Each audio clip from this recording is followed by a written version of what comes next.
नमस्कार दोस्तों, मैं रवि सिंह और एक बार फिर से आपका एग्जाम डे यूट्यूब चैनल में स्वागत है। तो आज के इस वीडियो में बात करेंगे एसएससी सीएचएसएल की फॉर्म मिस्टेक के बारे में। अगर आपने फॉर्म भरने में कोई गलती कर दी है और अपने फॉर्म को फाइनल सबमिट भी कर दिया है, तो कैसे आप अपनी अब उन गलतियों को सुधार सकते हो। क्या आपका एडमिट कार्ड जारी होगा या फिर नहीं होगा। इसके अलावा यदि आप फॉर्म भरने के लिए जाने वाले हो तो ऐसी गलतियां बिल्कुल भी ना करें जो आज के इस वीडियो में आपको बताई जाएंगी।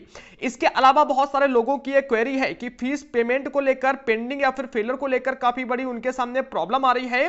तो कंप्लीट जानकारी और सॉल्यूशन आज के इस वीडियो में आपको प्रोवाइड कराया जाएगा। तो इसलिए वीडियो को लाइक कीजिए, चैनल को सब्सक्राइब कीजिए और देखते रहिए।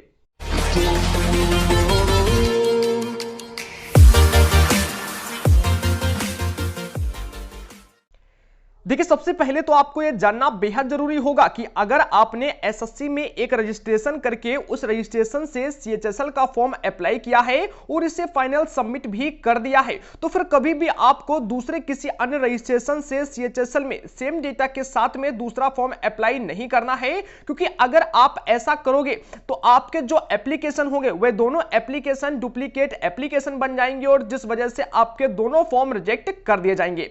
हाँ, एक बात आप इसमें जरूर ट्राई कर सकते हो कि अगर आपने अपने पहले किसी एसएससी के रजिस्ट्रेशन से फॉर्म अप्लाई किया है सीएचएसएल का, लेकिन अभी तक उसका फाइनल सबमिशन नहीं किया है, यानी कि फीस पेमेंट वगैरह अगर अभी तक आपने नहीं किया है, तो जल्दी से आप अपना दूसरा रजिस्ट्रेशन कर लीजिए। मैंने इसको लेकर वीडियो बना रखा है कि कैसे आपको इसमें दूसरा रजिस्ट्रेशन करना है। इसके बाद दूसरे रजिस्ट्रेशन से आप सीएचएसएल का फॉर्म अप्लाई कीजिए, इसका पेमेंट वगैरह सब कुछ सक्सेसफुल कर लीजिए। और इस वजह से दोस्तों होगा क्या कि जो आपका पहला भरा हुआ फॉर्म होगा जो आपने फाइनल सबमिट नहीं किया होगा, वह फीस पेमेंट कंप्लीट ना होने की वजह से पहले ही कैंसिल कर दिया जाएगा और आपका जो दूसरा फॉर्म होगा वह भर्ती बोर्ड की तरफ से यानी कि एसएससी की तरफ से एक्सेप्ट कर लिया जाएगा। तो आप ऐसा कर सकते हो, कभी भी आपको एसएससी में दो फॉर्म अप्लाई नहीं करने हैं अलग अलग डेटा के साथ में।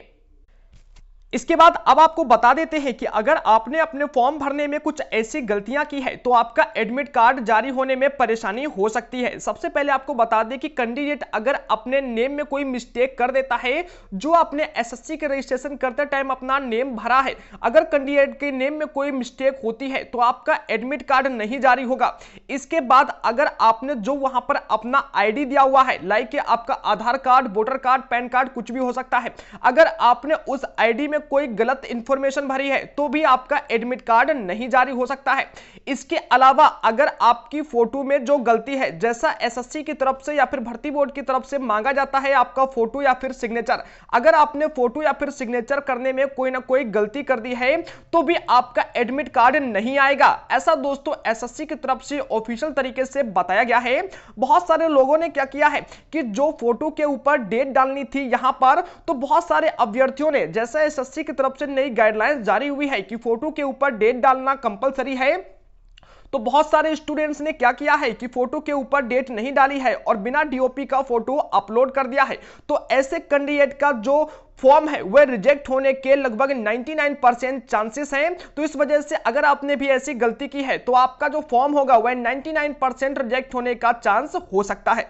इसके अलावा अगर आपके फॉर्म में कोई भी गलती है तो आपको चिंता बिल्कुल भी नहीं करनी है, आपका जो एडमिट कार्ड होगा वह जारी कर दिया जाएगा। बहुत सारे अभ्यर्थियों ने हमें यह कमेंट करके बताया है कि उन्होंने अपने क्वालिफिकेशन डेटा भरने में या फिर जो बेसिक डिटेल्स भरने में कुछ ना कुछ गलती कर दिया है। तो आपको चिंता बिल्कुल भी नहीं करना है। डॉक्यूमेंट वेरिफिकेशन के टाइम पर आपका जो ये गलती होगा, छोटा मोटा यह गलती आपका पूरी तरह से सही करा दिया जाएगा। अब बहुत सारे अभ्यर्थियों ने क्या किया है कि अगर आपके फॉर्म में एक या फिर दो छोटी मोटी गलती निकलती है तो डॉक्यूमेंट वेरिफिकेशन के टाइम पर वे गलतियां सही हो जाती हैं। लेकिन अगर 2, 3, 4 आपके फॉर्म में गलतियां निकल आती हैं और काफी बड़ी गलतियां होती हैं तो फिर डीवी के टाइम पर भी आपको बाहर किया जा सकता है। इसके अलावा अब जरा यहां पर बात कर लेते हैं कि अगर आपको अपनी फीस पेमेंट करने में कोई परेशानी आ रही है या फिर आपका जो फीस है वह अभी ऑनलाइन पेमेंट करने पर पेंडिंग दिखा रहा है या फिर फेल हो गया है, तो अब आपको क्या करना चाहिए।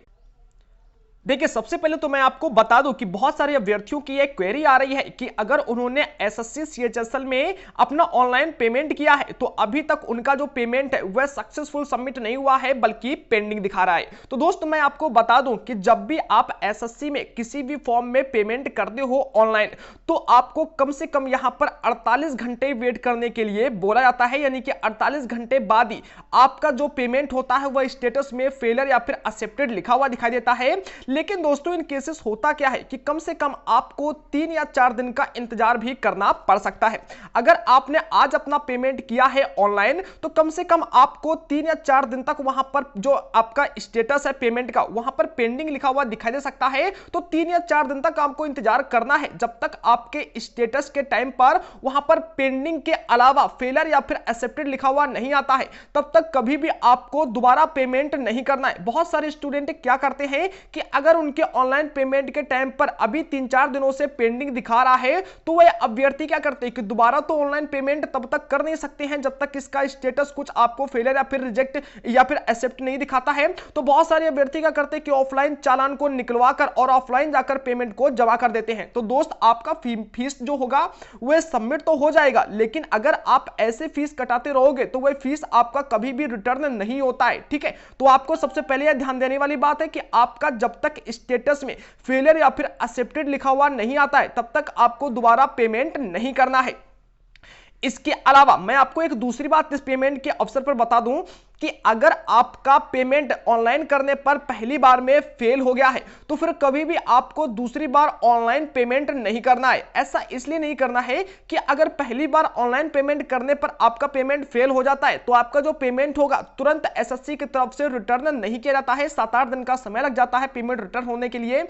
इसके बाद दोस्तों होता क्या है कि अगर आप दोबारा ऑनलाइन पेमेंट करोगे तो फिर आपको 3 या 4 दिन का इंतजार करना पड़ेगा और हो सकता है कि 3-4 दिन बाद अगर दोबारा से आपका पेमेंट फेल हो जाता है तो फिर आपको ऐसा लंबा इंतजार करना पड़ सकता है। तो पहली बार अगर आपका ऑनलाइन पेमेंट फेल होता है तो दूसरी बार में आपको क्या करना है कि आपको अपना ऑफलाइन जो चालान है उसे निकलवा लेना है और ऑफलाइन बैंक में जाकर जो भी आपको बताया गया है इंस्ट्रक्शन के आधार पर उसके आधार पर बैंक में जाकर आप दोबारा से ऑफलाइन पेमेंट ही जमा कीजिए, क्योंकि ऑफलाइन पेमेंट आपका जो होता है वह कभी भी फेल नहीं होता है। इसके अलावा दोस्तों एक जरूरी बात मैं आपको और कंफर्म कर दूं कि अभी यहां पर देख सकते हो कि एसएससी की तरफ से 24/11/2020 को एक नोटिस जारी किया गया था जिसमें कहा गया था कि जो इसके फॉर्म सबमिट करने की एसएससी सीएचएसएल की अंतिम तारीख है 15/12/2020। ठीक है, तो कहा गया है कि इससे पहले अपना जो आप फॉर्म वगैरह है फीस पेमेंट जो भी है उससे सबमिट करके फॉर्म को सक्सेसफुल करा लीजिए, क्योंकि बहुत सारे अभ्यर्थी लास्ट तक का इंतजार करते रहते हैं और जिस वजह से क्या होता है कि जो वेबसाइट है उसमें हैवी ट्रैफिक हो जाता है या फिर सर्वर की वजह से वे वहां पर वर्क नहीं कर पाते। तो 4-5 दिन पहले से ही लास्ट डेट से जो वेबसाइट होता है या फिर फीस पेमेंट का सिस्टम होता है वह काम करना बंद कर देता है, तो आपको परेशानी हो सकती है। तो आज ही अपना फॉर्म अप्लाई करके आराम से भर लीजिए, लास्ट तक का इंतजार मत कीजिए। अगर आपको किसी भी प्रकार से कोई भी समस्या आती है इस फॉर्म के रिगार्डिंग या फिर एसएससी या फिर किसी भर्ती के रिगार्डिंग तो कमेंट बॉक्स में आप हमें कमेंट करके जरूर बताएं, आपकी पूरी सहायता की जाएगी। दोस्तों अगर जानकारी पसंद आई हो तो प्लीज वीडियो को एक लाइक जरूर कर दीजिएगा। ऐसी ही जानकारी पाने के लिए नीचे जो रेड कलर का बटन है उसे दबाकर चैनल को सब्सक्राइब कीजिए, साथ में बगल वाले घंटी के बटन को क्लिक करके ऑल पर क्लिक कर लीजिए ताकि आने वाले ऐसे ही वीडियोस की इंफॉर्मेशन सबसे पहले आप तक पहुंचती रहे। अधिक जानकारी के लिए हमारे टेलीग्राम ग्रुप से अथवा व्हाट्सएप ग्रुप से जरूर जुड़े, सभी का लिंक आपको वीडियो के डिस्क्रिप्शन में मिल जाएगा। धन्यवाद।